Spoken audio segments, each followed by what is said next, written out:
Hey everyone, it's Carissa at Sprinkled with Glitter. Thanks for joining me today. Today I'm going to be doing a little repeated sentiment stamping to create a colorful backdrop on my card. Now keep in mind, I'm using rainbow colors today, but if you are not a fan of rainbow colors, then number one, we cannot be friends. Just kidding. But also you could use like an ombre color pattern, or you could pick 4 of your favorite colors and use that instead. Now here's a look. I just gave you a little look at the stamps I'm going to be using today. They're from scrapbook.com. They are exclusive to scrapbook.com. One of them is the Handmade Essentials stamp set, and I filmed an entire class over at scrapbook.com featuring that stamp set alone. There are over 15 cards in that class, and you can take that class for free. There are, I believe, 7 video lessons. I will have that linked in the description below if you're interested in that. And the other stamp set I'm using is called Heartfelt Thanks, and they go together really nicely. Now I'm taking my piece of Neenah heavyweight cardstock here. This is cut to 4 by 5 1/4, and I'm masking off around all 4 sides. I have 1-inch post-it tape here, so I have a 1-inch border masked around all 4 sides, leaving me with that nice little rectangle here in the center. Now this thanks stamp is from the Handmade Essentials stamp set, and I want to stamp it repeatedly at an angle. So I'm going to set it at the angle that I want to stamp it at. And then I'm going to grab my grid block. Now my grid block is going to be super helpful for something like this, because what I'm going to do is I'm going to pick it up with the stamp angled on the block. But I'm going to keep these grid lines parallel with the masking tape that I have along there. So I made sure that I put that masking tape on super straight. It is helpful that it's already cut to 1 inch perfectly for me, so I know that all those lines are squared up when I have it aligned along the edge of my cardstock. And I'm starting with my first color of ink, and these are all from scrapbook.com. They are their hybrid inks. The first color I used here is the Carnival pink, and I've cleaned my stamp with a baby wipe. I've blotted it off on a piece of scrap paper, and now I'm using the orange cream. Now, once again, I am making sure that this block is parallel. The grid lines on the block are parallel with that masking tape that I have put down along the edges. And what that does is it keeps the stamp at the exact same angle every single time I stamp it. Now, every time I change colors, I'm going to clean my stamp. I'm going to blot it off on some scrap paper, and then I'm going to re-ink in the next color. And this color here is Rubber Ducky. Now I am changing kind of where I'm stamping within the rectangle, but I am not changing the angle of my block at all. So I'm kind of shifting these over to where they nestle inside of each other, kind of like when people lay bricks. They don't lay them directly on top of each other, but they kind of shift them over to the side. And that's what I'm doing here with all this colorful stamping. Now I'm doing a rainbow pattern like I mentioned earlier, but you could absolutely take this and use 4 different colors of blue inks and create an ombre pattern. You could use some colors from some coordinating pattern paper and kind of match up the colors from that and use like 4 of your favorite colors for that, or 5 of your favorite colors.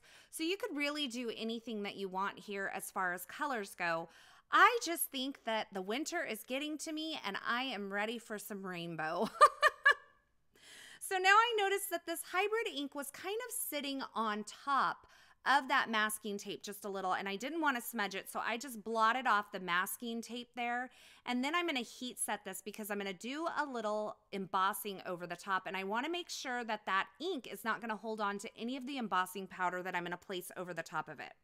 So I'm heat setting it with the post-it tape in place. Now, the post-it tape does not like heat, so it loses a little bit of its stick, but it stayed in place enough for me to keep it down on there and keep it in the same position. Now, once I heat set it, I prepped it with my powder tool, and now I'm taking a piece of cardstock and an embossing pen. This just has the Versamark ink in it, and I am tracing a frame around the inside of the masking tape that I've laid down. Now I wanted to mention I couldn't find this exact pin to link to below, but Lawn Fawn makes one that does the exact same thing. I'm going to put it in the description below. And as always, I will link to the featured products used in this project in the description at YouTube. So if there's something in particular that you're looking for, be sure to check the description below. I usually have all of those things linked out for you.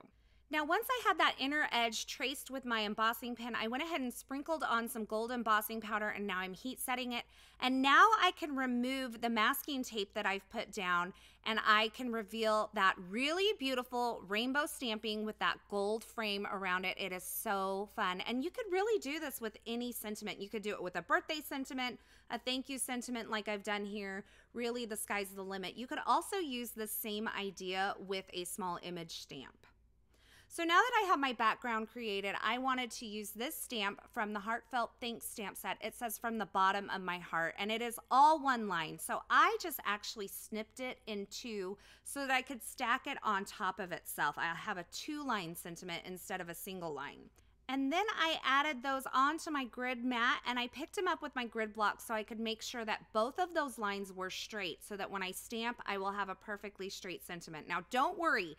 This does not hurt your stamp. You can absolutely put it back together and use it the way that it was intended. But when you are doing this, you want to make sure that you're cutting between the words. You don't want to cut over where the stamp is actually raised. You want to cut on a recessed part of the stamp to keep from ruining the stamped image itself.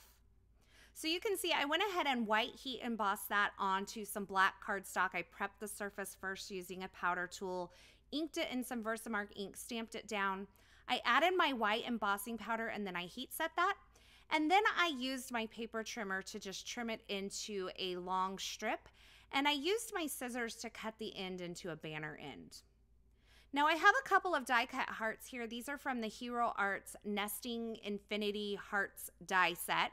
And I have one cut out of vellum and one out of white cardstock. And I'm grabbing my little clear stackable finger daubers here. These are from scrapbook.com, and you can see you can get them with a clear case, which is really cool. When they are all inked up in different colors, it makes a really cool rainbow kind of decoration that you can put on your shelf, but it's actually useful also. When I was in the scrapbook.com studio, I was like, it looked so beautiful with all the different colors on the end of the dauber. So now I just need somebody to come up and ink up all my daubers for me, so I have that done as well. And what you can do is you can just use one for like a light pink, one for a dark pink, one for red, one for yellow, etc., etc. Or you could label them all and have one for every single color of ink pad that you have if you want to do that as well. So what I'm doing with these finger daubers is I'm just blending on a little bit of pink ink onto this white cardstock heart. And I used a light pink and a medium pink. And scrapbook.com's inks come in sets of 4. You can buy them individually, but they also come in color groups of 4. So you'll have your pinks 1 through 4. They also have color names. But that makes it really easy for like layering stamping, or if you want 2 colors that where one's a little bit lighter than the other, it makes really easy ombre effects. So I really love how they've done their inks in that way. So once I blended on those 2 colors of ink, I'm just taking and adding some foam adhesive to the back of my hearts and stacking all of these hearts and banners all up. And that creates a really cute little focal point on the bottom of my card, and it kind of ties in with that little sub-sentiment that I've kind of featured there. Now, if you want to know a little secret about why I actually created this in a rainbow pattern, it's so that I could use these adorable little shape sprinkles from Doodlebug. These are some mini hearts. They are in the rainbow color. I will have them linked below as well. And I am sprinkling these all over that stamped area. I'm keeping them within the frame, but I'm adding 2 of each color. And these ink colors just happen to look perfect with these little sprinkles. So I'm doing kind of 1 of each color above and below where I've stamped that color. So you can see there's a pink above the pink stamping and a pink below, an orange above and an orange below. And I'm just kind of following that pattern and sprinkling them down through this frame on the front of my card. And once I've done that, I am going to add this card front onto a card base using a little bit of foam adhesive. And then I'm going to finish off that ink blended heart with a little aqua shimmer pen from Tonic just to give it a little bit of shimmer. And that finishes off my card today. This card is so much fun. It is so colorful and it's easy to create. And I love how you could change it up by changing the sentiments and changing the colors to make it suit whatever person that you might be giving it to, or for any occasion really. So try it with the stamps that you may already have and see what you can come up with. Now, I also wanted to point out that I did not use a stamp positioning tool for this card. I used regular acrylic blocks, but the key to keeping all of these sentiments really straight and lined up was the grid lines on that acrylic block, and that really makes all the difference in the world. And you can see how that came in handy stamping that little sub-sentiment that I embossed on that black cardstock as well. That helps me keep things nice and straight when I'm doing stamping with an acrylic block.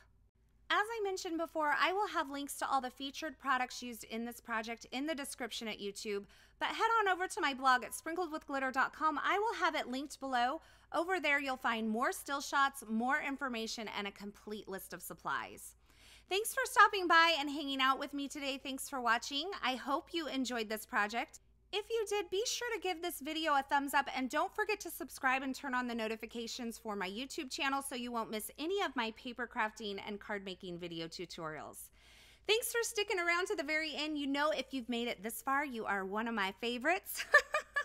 I'm so glad you stopped by and hung out with me today. Thanks again for watching, and until next time, I hope you have a fabulous day.